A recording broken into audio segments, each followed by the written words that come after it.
The judgment was delivered in the grey light of the meeting hall, a place built with timber that still smelled of sap and self-righteousness. It was a room meant for agreements, but today it was an instrument of severance. Abigail Rose stood before the 5 men of the Providence Town Council, her hands loose at her sides. Beside her, the German shepherd, Rook, felt the tension in her stillness, and the low rumble in his chest was the only protest in the room. Mayor Hawthorne, a man whose spine had been replaced by a yardstick, read the verdict from a piece of paper, as if the words themselves were too foul for his own mouth. Spreading fear. Malicious falsehoods. Endangering the peace of the community. Her crime was a warning, delivered plain as bread in early September.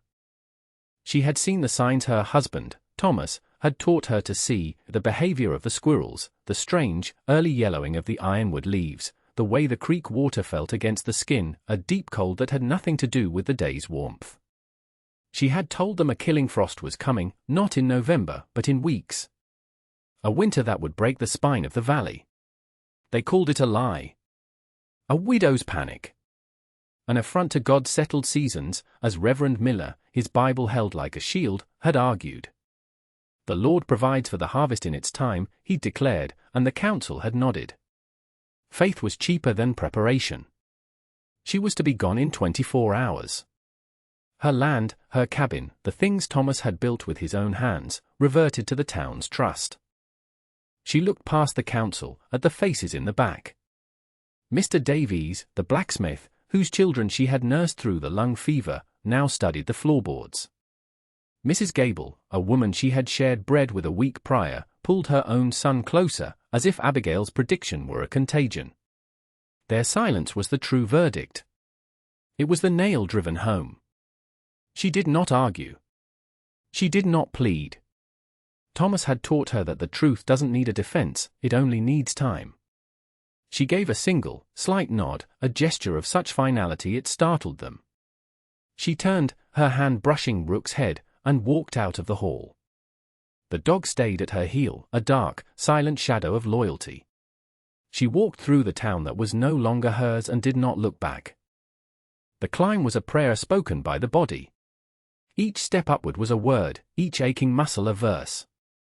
She carried on her back what the council, in its mercy, had allowed her: 2 heavy wool blankets, a sack of flour, another of salt-cured pork, a leather pouch of seeds for a spring she couldn't yet imagine, a tinderbox, and a small, heavy roll of canvas that held her husband's tools.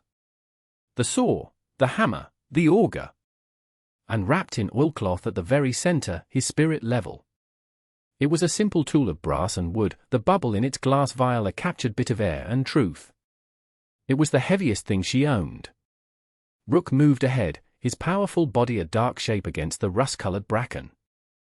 He was not merely a dog, he was the keeper of a shared history, the last living thing that remembered Thomas's laugh. He would scout the path, then return, his eyes asking the silent question. Are we there? She was moving toward a memory, a story Thomas had told her on a winter night by the fire.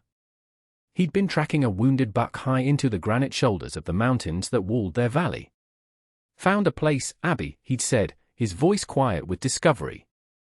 A cave. Not a den, but a proper room in the stone. Dry. A fissure in the ceiling that pulls the smoke right out. A body could wait out a war in a place like that. He never went back. There was no need. But he had given her the map, drawn in words, and she had stored it away like a good deed. Now, it was her only inheritance. The air grew thin and sharp, smelling of pine and cold stone.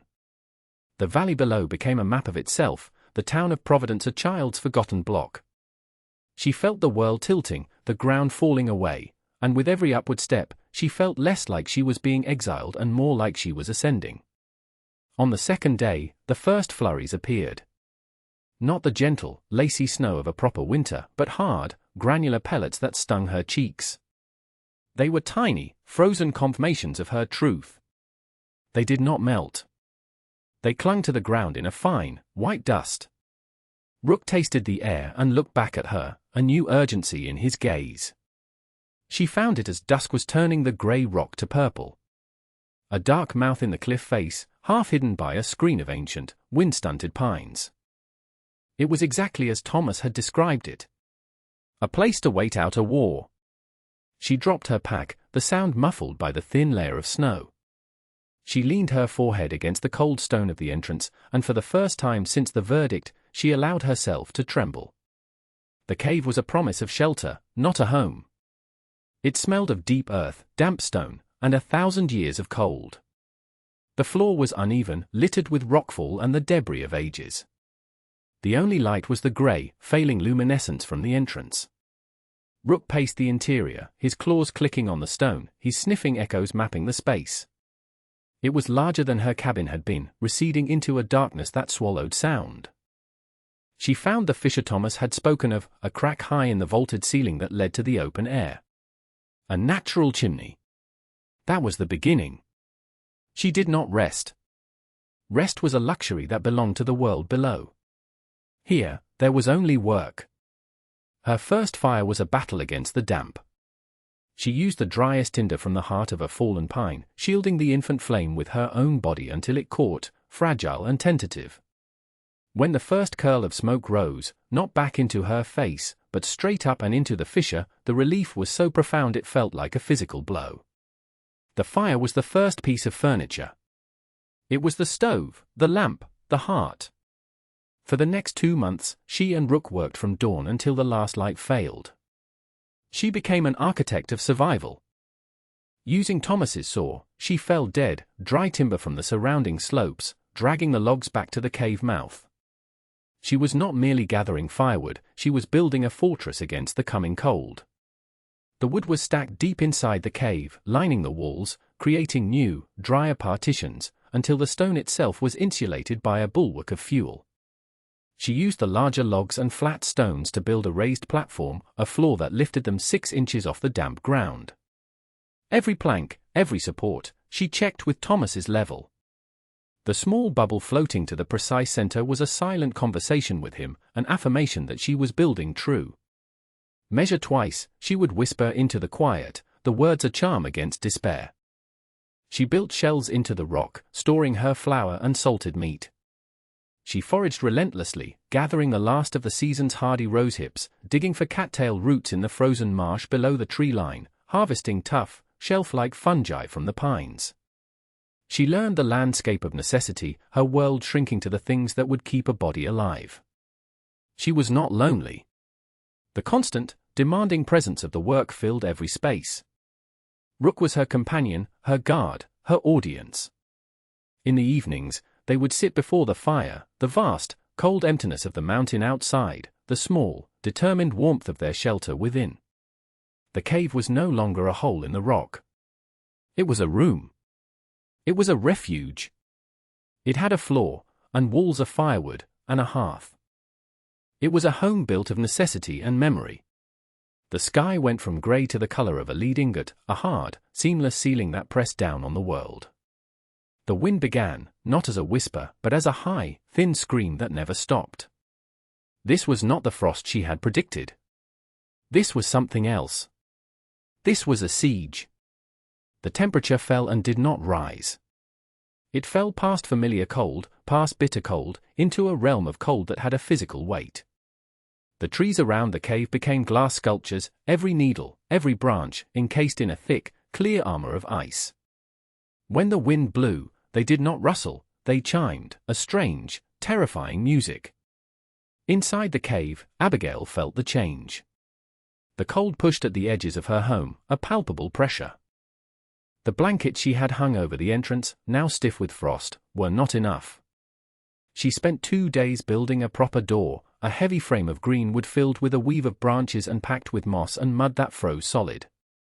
It was heavy and crude, but it held the worst of the wind at bay.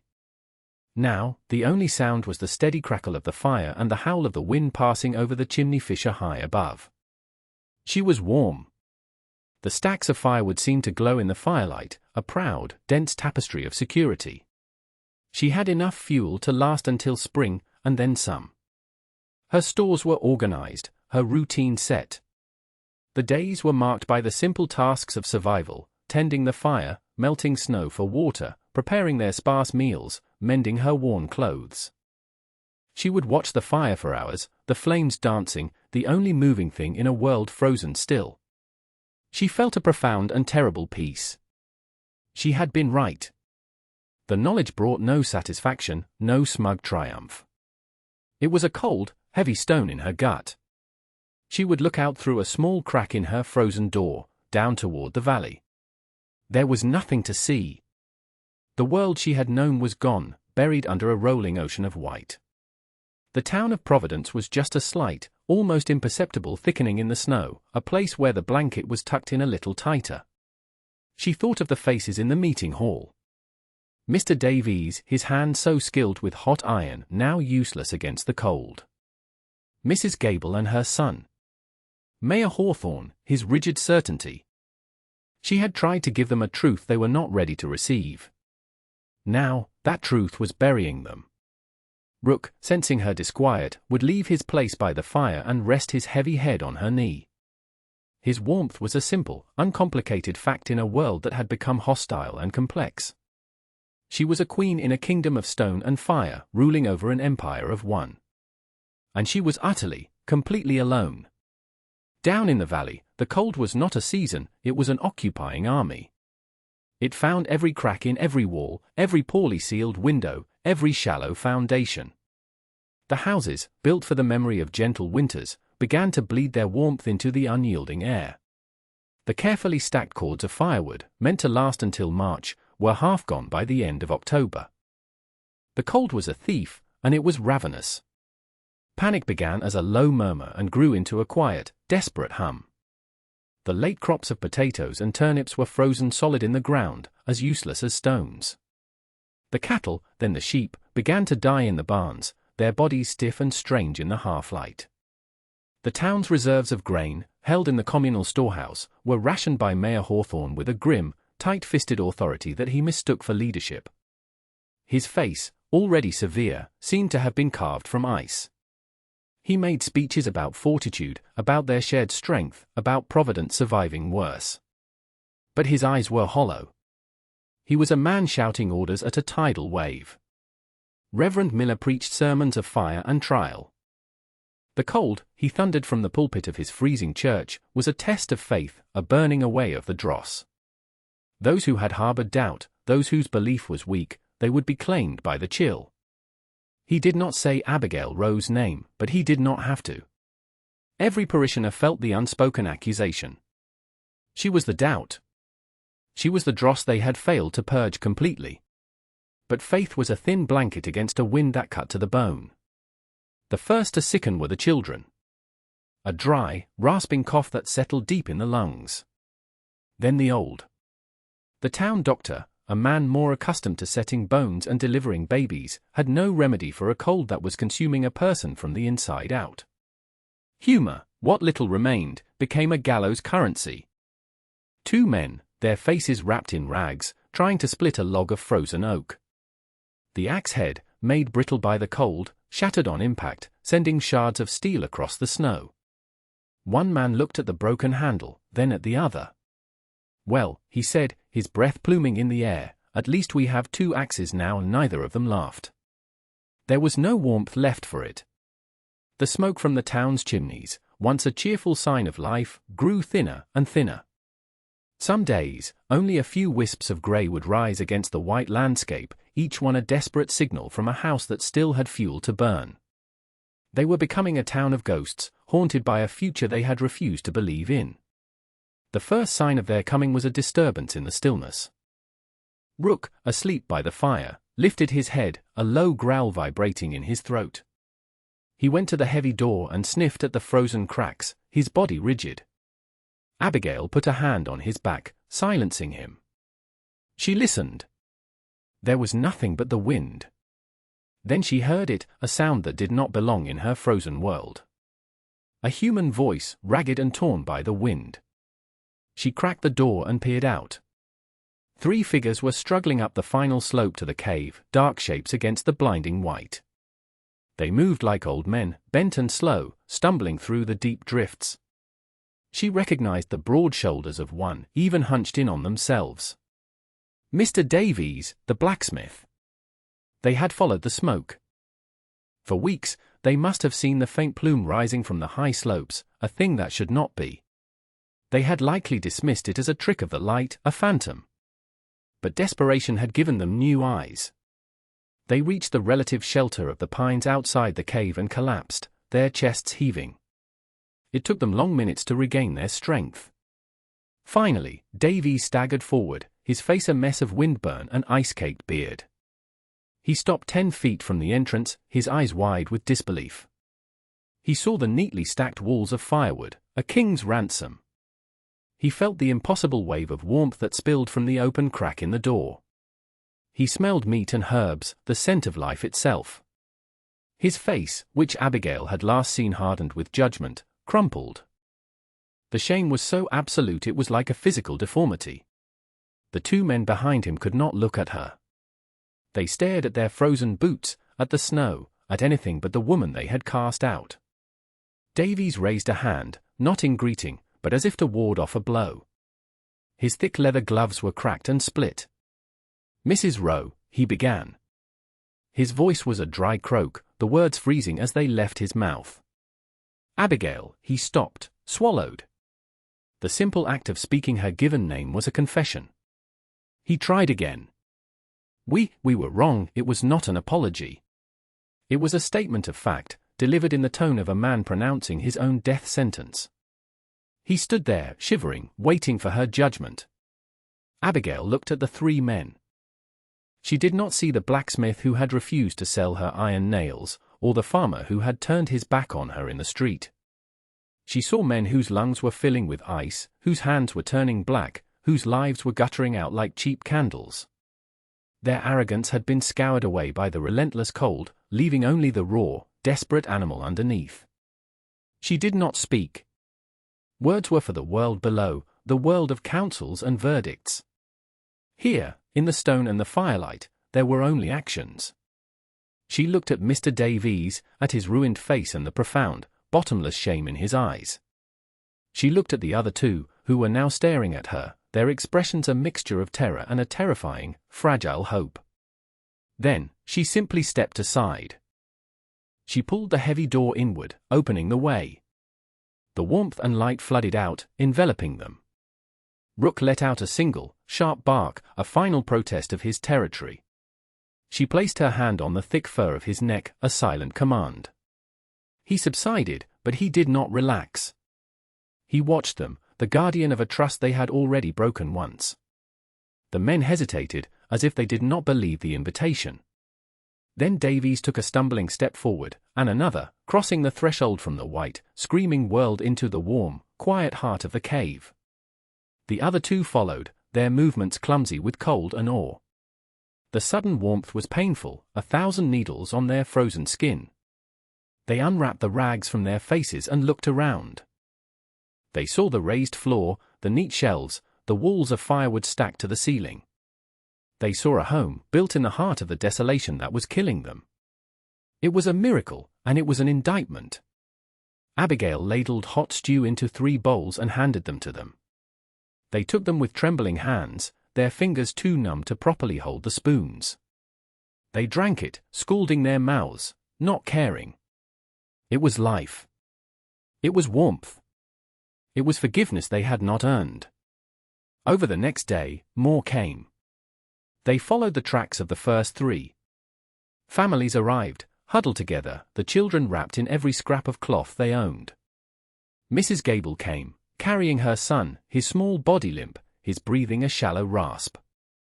She could not meet Abigail's eyes. She just stood there, a monument of maternal desperation, until Abigail took the boy from her arms and carried him to the warmest spot by the fire.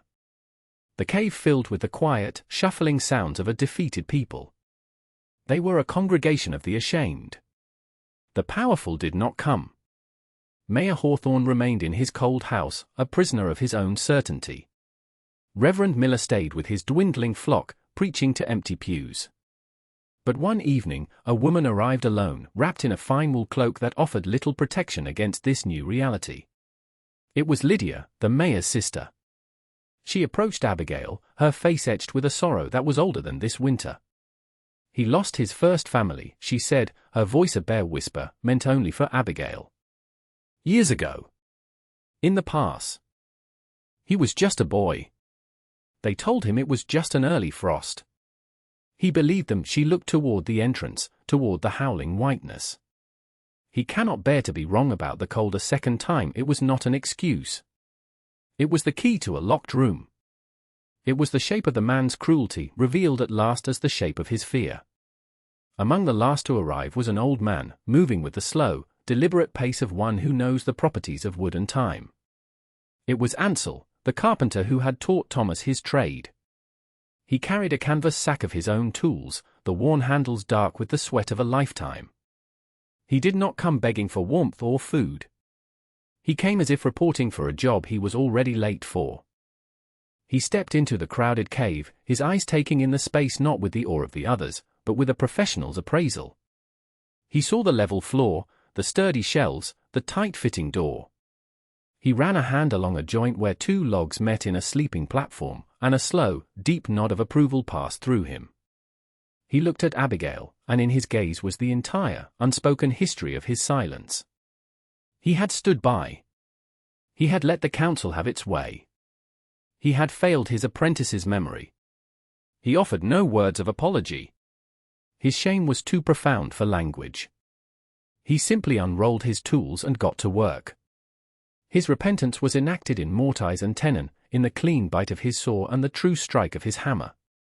He began reinforcing the doorframe, building a second, inner door to create a dead space against the cold. He built more sleeping platforms, tiered like bunks, making room for the new arrivals. His quiet, competent labor was a sermon more powerful than any Reverend Miller had ever preached. He was rebuilding the community, one plank at a time. While he worked, Mrs. Gable's son, whose name was Daniel, began to stir. The warmth had seeped into him, loosening the grip of the fever. Abigail had been spooning broth into his mouth, a few drops at a time. His eyes fluttered open. He looked around the cave, at the firelight dancing on the stone ceiling, at the strange, huddled shapes of his neighbors. His gaze settled on Abigail. He was not afraid. He was 6 years old, and he understood the simple physics of kindness. He pushed himself up on one elbow and reached into the pocket of his small, ragged coat. He pulled out his most valuable possession. It was a river stone, worn smooth and flat, a perfect grey oval he had found in the creek during the summer. It was his only secret, his only treasure. He held it out to Abigail. It was still warm from his body. She looked at the stone, then at the boy's solemn face. She reached out and took it. The small, solid weight of it in her palm was more real than any apology, more binding than any contract. It was a pure and uncomplicated payment. It was loyalty. The great cold broke in late March, as suddenly as it had arrived. The wind died, and the metallic sky softened to blue. The sound of dripping water was, for a week, the only sound in the world. It was the sound of a prisoner's chains being struck off. The people of Providence, thin and pale, returned to a valley that had been scoured clean. Their homes were filled with mold and ruin. Their fields were a graveyard of their own folly. But they were not the same people who had left. The winter had burned the judgment out of them, leaving something quieter and more durable in its place. They began to rebuild, but they rebuilt differently.